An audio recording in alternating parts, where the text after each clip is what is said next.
Hello दोस्तों, स्वागत है आपका एक बार फिर से मेरे इस यूट्यूब चैनल पर। और आज की इस क्लास में हम हमारा जो टॉपिक पीछे से जो चल रहा है अपना प्रश्नावली 8 कक्षा 10 की गणित में, उस प्रश्नावली को हम कंप्लीट कर चुके हैं। ठीक है, उसके हमारी 12 क्लासें आ चुकी हैं और वो 12 की 12 क्लासों में हमने प्रश्नावली 8 को पूरा कंप्लीट कर दिया है।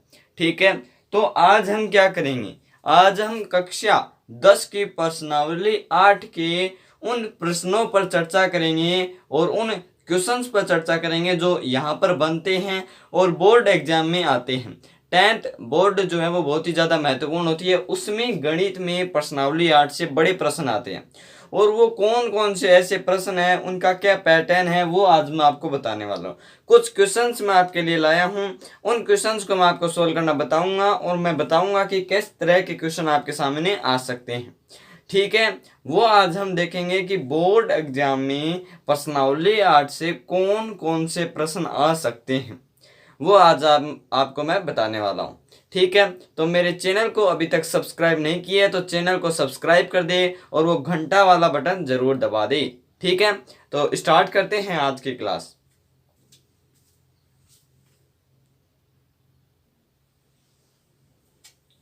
देखो, आपके सामने कुछ क्वेश्चंस मैंने लिखे हैं। ठीक है, ये 4 क्वेश्चन हैं और ये जो क्वेश्चन है ये प्रश्नावली 8.1 और 8.2 दोनों प्रश्नावलियों से संबंधित है। और इसके बाद में मैं कुछ क्वेश्चन और दिखाऊंगा जो प्रश्नावली 8.3 और प्रश्नावली 8.4 से संबंधित होंगे। यहाँ पर भी जो है एक प्रश्न प्रश्नावली 8.3 का आ चुका है। ठीक है, जिन्होंने ज्यादा अभ्यास किया है उनको पता चल सकता है। ठीक है, तो बोर्ड एग्जाम में जो आने योग्य प्रश्न है उनका पैटर्न क्या है और कुछ क्वेश्चंस मैं आपको बताने वाला हूँ। ठीक है, ये वैसे हमारे जो हैं बोर्ड में एनसीईआरटी लग चुकी है, तो हमारे लिए जो पहले आरबीएससी की जो बुक थी ना, उसमें जो क्वेश्चन थे वो सारे हमारे लिए इंपॉर्टेंट है। ठीक है, क्योंकि कोई भी जो है प्रश्न दे सकता है वो। ठीक है, इसीलिए हम वो सारे क्वेश्चन करने की कोशिश करेंगे।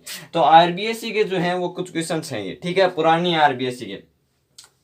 तो पहला क्वेश्चन देखिए, कोसेक थीटा बराबर 2/√3 है तो थीटा का मान ज्ञात कीजिए।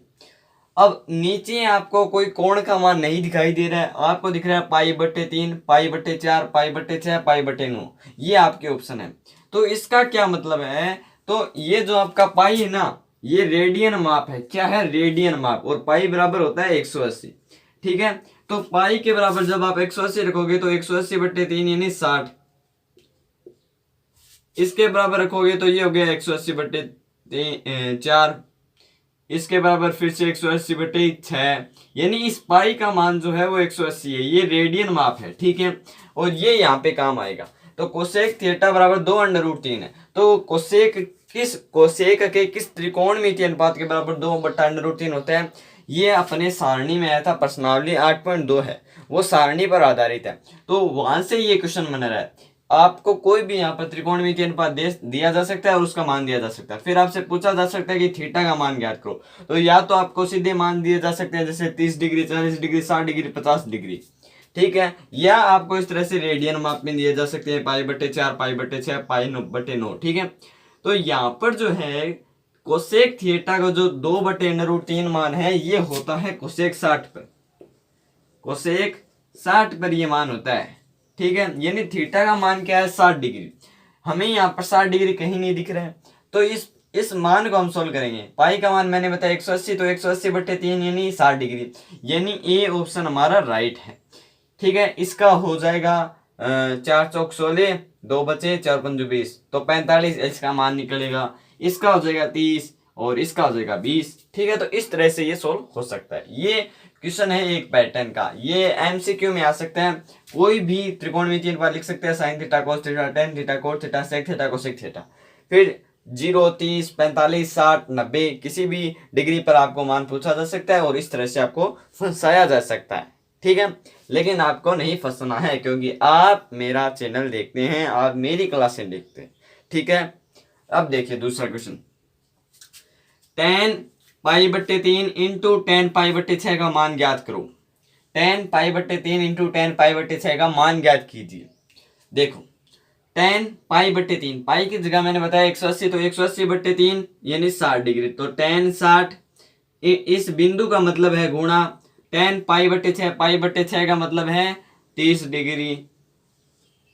tan π/6 का मान ज्ञात कीजिए। तो tan 60 का मान रखना है और tan 30 का मान रखना है, फिर हमें मान ज्ञात करना है। ठीक है, तो इसको भी हम सोल्व कर सकते हैं। वैसे tan 60 का जो मान होता है वो होता है आपका √3 होता है। ठीक है, √3 होता है।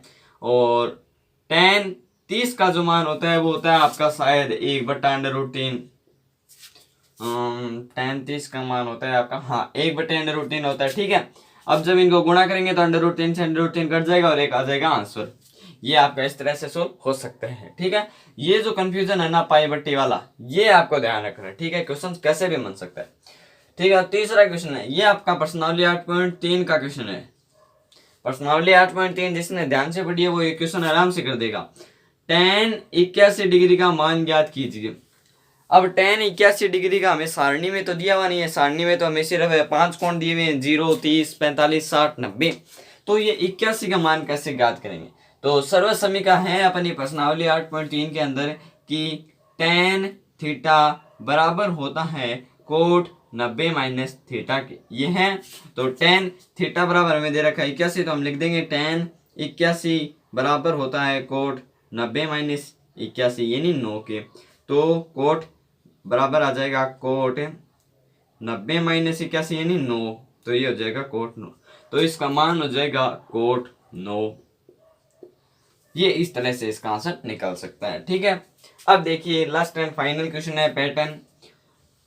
कुछ इस तरह से आपको क्वेश्चन दिए जा सकते हैं। ठीक है, ये प्रश्नावली 8.2 का क्वेश्चन है। इस तरह के क्वेश्चंस में हमको केवल मान रखना है। जो त्रिकोणमितीय अनुपातों की जो सारणी पड़ी है ना, उन सारणी के मान रखने हैं। वैसे अगर आपने मेरी कोई भी क्लास नहीं देखी है, सीधी ये क्लास ली है, तो आपको डिस्क्रिप्शन के अंदर सारी प्लेलिस्ट मिल जाएगी प्रश्नावली 8 की कक्षा 10 की। ठीक है, वो ध्यान रखना, वो देख लेना। ठीक है, वैसे मेरे गणित विज्ञान भी पढ़ाई हुई है। ठीक है, वो क्लासें भी देख लेना। ठीक है, तो इनको कैसे सोल्व करेंगे? तो इनमें आपको सीधा मान रखना है। जैसे cos 30 का मान क्या होता है वो सीधा रखना है √3/2। tan 60 का मान क्या होता है वो सीधे रखना है आपको। ठीक है, तो हम इसको एक बार सोल्व करके देखते हैं। तो 3 दिया हुआ है, इंटू में है, फिर cos 30 का स्क्वायर। cos 30 का मान क्या होता है आपको बताइए जरा। cos 30 का मान सारणी में से याद कीजिए। cos 30 का मान क्या होता है? 3/2, ये हो गया स्क्वायर, स्क्वायर दिया हुआ है, फिर प्लस, फिर tan 60 का मान क्या होता है? tan 60 का मान होता है आपका √3, उसका स्क्वायर। ये हमें हल करना है। tan 60 का मान जो होता है वो √3 होता है। ठीक है, बराबर 3 गुणा √3 का स्क्वायर 3, 2 का स्क्वायर 4, प्लस √3 का स्क्वायर 3। ठीक है, 3 गुणा 3 यानी 9/4 प्लस 3/1। फिर इसको सोल्व कर लेना है। 9 एकम 9, 4 3 12, बट्टे में 4, 12 व 9 हो गए 21 यानी 21/4। ये इसका आंसर हो सकता है। ठीक है, वैसे मैंने ज्यादा ध्यान से नहीं कराया है, मेरे हिसाब से यही इसका आंसर होगा। तो इस तरह ये क्वेश्चन आपके सामने बन सकते हैं प्रश्नावली 8.1 और 8.2 से। ठीक है, यहाँ पर जितने भी मैंने मान बताए हैं जरूरी नहीं कि ऐसे ही प्रश्न आए, लेकिन यहाँ पर त्रिकोणमितीय अनुपात जो है वो चेंज हो सकते हैं। जैसे tan की जगह sin दे सकते हैं, यहाँ पर cos की जगह sec दे सकते हैं, यहाँ पर tan की जगह sin दे सकते हैं। लेकिन जो पैटर्न होगा वो इस तरह का ही होगा। बोर्ड के जो क्वेश्चन आते हैं ना वो बड़े यूनिक प्रश्न होते हैं, कहीं पर दिए हुए नहीं होते, बस उनमें जो दिए हुए होते हैं उनमें थोड़ा सा चेंज कर दिया जाता है। ठीक है, और हम कंफ्यूज हो जाते हैं। तो हमें कंफ्यूज नहीं होना है क्योंकि आपने सिर्फ मेरी क्लास ली है। ठीक है, तो ये इस तरह के आपको जो है क्वेश्चंस मिलेंगे। अब 4-5 प्रश्न और है वो और मैं आपको दिखाता हूँ कि किस तरह के प्रश्नावली 8.3 और 8.4 से प्रश्न मान सकते हैं। ठीक है, x का मान दिया हुआ है और फिर आगे हमें एक समीकरण दी हुई है जो हमें सिद्ध करनी है कि LHS बराबर है RHS के। इस x का मान हमें दिया हुआ होगा 30 डिग्री, तो इसमें हमें मान रखना है और फिर हमें इनको चेंज करना है और फिर हमें इसे सोल्व करना है। ठीक है, बस इतना सा काम इस क्वेश्चन में करना है। कंफ्यूज करने वाली बात क्या है कि x का जो मान है वो आपको दिया हुआ होगा और यहाँ पर आपको उस मान की जगह जो है x की जगह 30 डिग्री जो है आपका मान रखना है, यानी x के बराबर जो भी मान दिया हुआ होगा वो आपको इस समीकरण में x की जगह रखना है, फिर उसको सोल्व करना है। ठीक है, जो भी उसने कहा है यहाँ पर करना है प्रूफ, तो इसको LHS को RHS के बराबर करना है प्रूफ। ठीक है, नीचे वाले क्वेश्चन में हमें दिया हुआ है कोस की घात 4 माइनस साइन की घात 4 थीटा बराबर 1 minus sine square 2 sign square theta. यानी इस एलएचएस पार्ट को सोल्व करके कैसे न कैसे करके इसके बराबर लाना है। तो ये दो तरह के क्वेश्चन जो है जो इस तरह से बन सकते हैं। इस तरह के क्वेश्चन जो हैं वो बहुत सारे क्वेश्चन हैं इस दुनिया में, क्या इस किताब में क्या बहुत सारे प्रश्न है, कहीं से भी कुछ भी आ सकता है। ठीक है, तो इस तरह के क्वेश्चन के जितनी ज्यादा प्रैक्टिस करो उतने ही कम है। ठीक है, ये कहीं कहीं से भी उठाया जा सकता है। ये तो मैंने केवल एक प्रश्न लिया है पैटर्न दिखाने के लिए, वैसे इतने बहुत प्रश्न है इस जैसे। ठीक है, तो इनका कोई अंत नहीं है। और ऊपर वाला जो क्वेश्चन है इसके भी बहुत सारे क्वेश्चन बन सकते हैं। ये क्वेश्चन मैं आपको सोल्व करके दिखाता हूँ। ठीक है, तो हमें x बराबर दिया हुआ है 30 डिग्री। ठीक है, तो इस x की जगह अगर हम 30 डिग्री रख दें तो 3 गुणा 3 यानी 9, तो साइन 90 डिग्री बराबर बराबर का चिन्ह 3 यानी 3 साइन साइन x की जगह रख दिया हमने 30 माइनस माइनस 4 4 साइन क्यूब इस x की जगह लिख दिया 30। ठीक है, तो ये इस तरह का समीकरण आपके सामने आएगा। अब देखिए LHS पार्ट लेने पर LHS हम सीधा ही ले लेते हैं। LHS हमें दिया हुआ है साइन 90। ठीक है, और साइन 90 का मान होता है 1। ठीक है, साइन 90 का मान होता है 1। फिर ये RHS पार्ट ले लेना। RHS में हमें दिया हुआ है 3 इंटू साइन 30, तो साइन 30 का मान होता है 1/2 माइनस 4 यानी 4 गुणा में साइन 30 की क्यूब यानी 1/2 की क्यूब। ठीक है, क्योंकि साइन 30 का मान होता है 1/2 बराबर का चिन्ह 3 गुणा 1/2 यानी 3/2 माइनस 4 इंटू 1 यानी 4, क्योंकि 1 का क्यूब 1 ही होता है, तो 4 इंटू 1 यानी 4, फिर 2 की घात 3 यानी 8। ठीक है, 4 एकम 4 4 दूनी 8, 3 में से 3/2 में से 1/2 जाएगा तो 2/2 और 2/2 यानी 1। तो ये RHS पार्ट LHS के बराबर आ चुका है। ठीक है, ये हमें इसमें सिद्ध करना होता है और इस प्रकार के क्वेश्चन भी आपके सामने आ सकते हैं।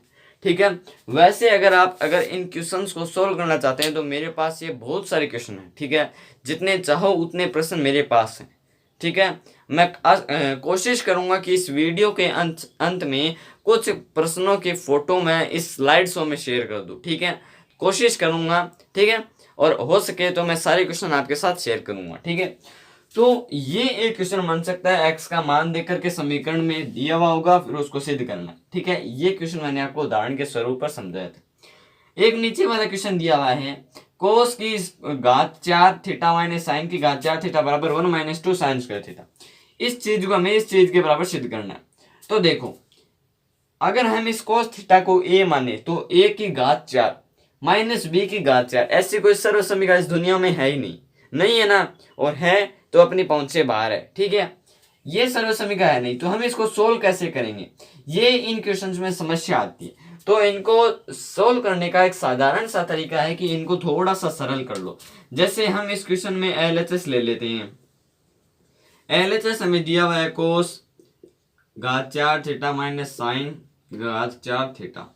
ठीक है, इसको क्या लिख सकते हैं, इसको हम लिख सकते हैं ना कोस स्क्वायर थीटा की घात 2 लिख सकते हैं ना। 2 गुणा 2 4 होता है, तो वैसे भी इसकी घात 4 होगी और ऐसे भी इसकी घात 4 होगी, तो इसको हम ऐसे लिख सकते हैं।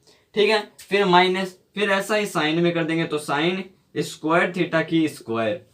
ठीक है, जब इस तरह की सिचुएशन हो ना, a की घात 2 की स्क्वायर, a की घात 2 की घात 2, तो ये दोनों आपस में गुणा होती है, 2 गुणा 2 यानी a की घात 4। इसी तरह से इसमें होगा, इसको हमने इसमें सरलीकरण कर दिया।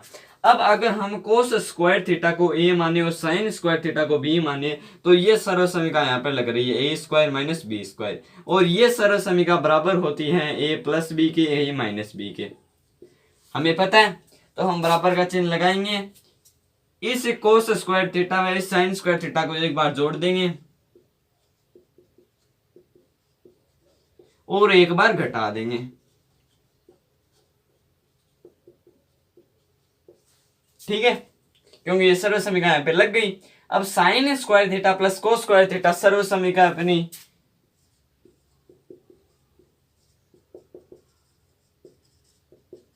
ये अपनी सरल समीकरण प्रश्नावली 8.4 तो इसका मान हो गया 1 इंटू में कोस स्क्वायर थीटा। हमें LRHS में क्या दिया हुआ साइन स्क्वायर थीटा, तो हमें इस कोस स्क्वायर थीटा को हटाना होगा। इसको हटाने के लिए हम फिर से सर्व समीकरण का उपयोग करेंगे। अगर हम कोस स्क्वायर थीटा को इधर रख लें और साइन स्क्वायर थीटा को उधर भेज दे तो ये कोस स्क्वायर ए बराबर हो जाएगा 1 माइनस साइन स्क्वायर ए के, हो जाएगा ना। तो हम क्या करेंगे, इस कोस स्क्वायर की जगह वो लिख देंगे, तो 1 minus sign square theta minus sign square theta. एक तो ये बराबर कोस स्क्वायर थीटा के बराबर हो गया और ये प्रश्न वाला हो गया, ठीक है, ब्रैकेट। जब ये सारा एक से गुणा होगा तो यही आएगा। फिर हम एक वैसा का वैसा लिखेंगे ये, फिर एक माइनस का साइन स्क्वायर थीटा, फिर दूसरा माइनस का साइन स्क्वायर थीटा। दोनों के चिन्ह एक जैसे हैं तो ये जुड़ जाएंगे, तो माइनस के 2 साइन स्क्वायर थीटा हो जाएंगे। और यही आपका क्या दे रखा है, RHS दे रखा है, तो ये बराबर हो गई ना। इस तरह के क्वेश्चंस को हमें कुछ इसी तरह से सॉल्व करना होगा, ठीक है।